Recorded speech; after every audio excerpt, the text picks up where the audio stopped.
So hello everyone दोस्तों, कैसे हैं आप लोग। आज हमारा 1000 वीडियोस की सीरीज का 243 नंबर का वीडियो। फ्रेंड्स, आज जो मेरा क्वेश्चन लेके आया हूं मैं मैट्रिक्स अलजेब्रा की जो हमारी सीरीज चल रही है eigen values and eigen vectors की। देखिए क्या है आज का क्वेश्चन।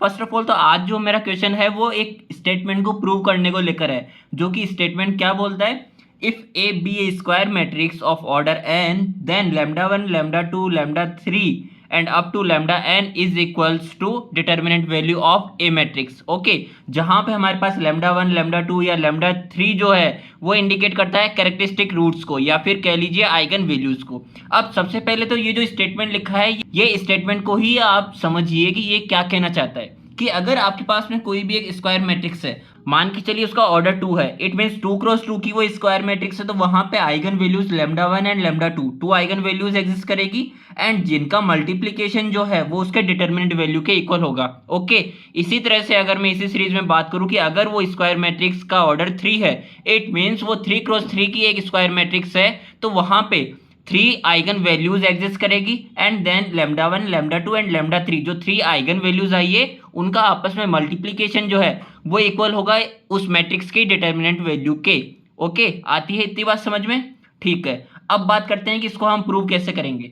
फर्स्ट ऑफ ऑल तो मैंने यहाँ पे इसको प्रूव करने के लिए मान लिया है कि एक मैट्रिक्स है मेरे पास में जिसका ऑर्डर है 2, इट मीन्स 2 क्रॉस 2 की एक स्क्वायर मैट्रिक्स है। ओके, जिसके एलिमेंट्स है 5 4 1 and 2, it means there will be 2 eigen values. Okay, अब यहाँ पे फर्स्ट ऑफ ऑल तो मैं जो डिटर्मिनेंट वैल्यू है इसकी, जो डिटर्मिनेंट हमारा मेथड है उसी से निकाल रहा हूँ, यानी कि हमें यहाँ पे इसको क्रॉस मल्टीप्लाई करना है। तो 5 इंटू 2 10, 10 माइनस 4 मेरे पास में आ गया 6, इट मीन्स यहाँ पे डिटर्मिनेंट वैल्यू इसकी 6 है। अब ये 6 हम इसकी आइगन वैल्यूज निकाल कर एंड देन उनके मल्टीप्लीकेशन से भी निकाल के बताएंगे।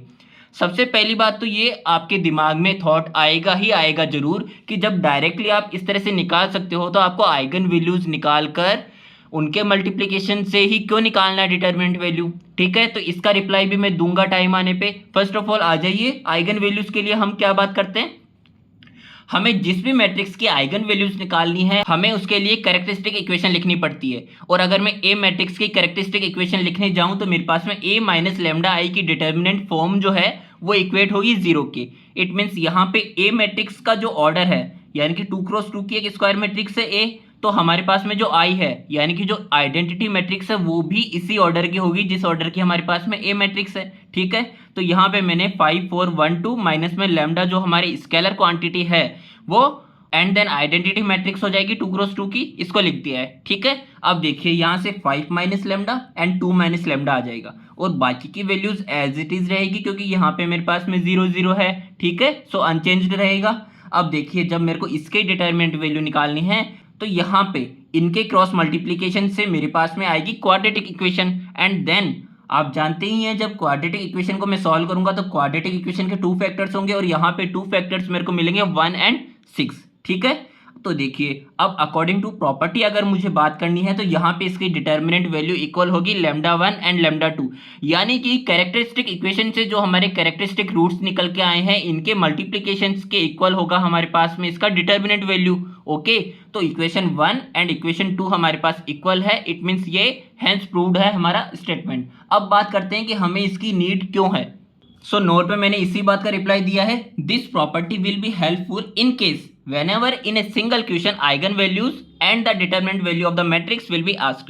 कहने का मतलब है कि अगर आपको क्वेश्चन दिया गया है कि इस पर्टिकुलर मैट्रिक्स की आपको आइगन वैल्यूज तो निकालनी है ही है एंड देन आपको डिटरमिनेंट वैल्यू भी फाइंड आउट करनी है, तो ऐसे में आपको आइगन वैल्यूज निकाल कर सेपरेटली डिटरमिनेंट वैल्यू डिटरमाइन करने की जरूरत नहीं है। वहां पे जब आपके पास आइगन वैल्यूज आ चुकी है तो इन्हीं आइगन वैल्यूज को आपस में मल्टीप्लाई करके आप उसकी डिटर्मिनेंट वैल्यू भी निकाल सकते हो वहां पे। ऐसे में अगर आप डिटर्मिनेंट वैल्यू अलग से निकालने का ट्राई करते हो तो वो आपका वेस्ट है टाइम का। ठीक है, तो देखिए then there is no need to solve both individually, you have to solve for eigen values and then the multiplication of resultant is the determinant of that matrix.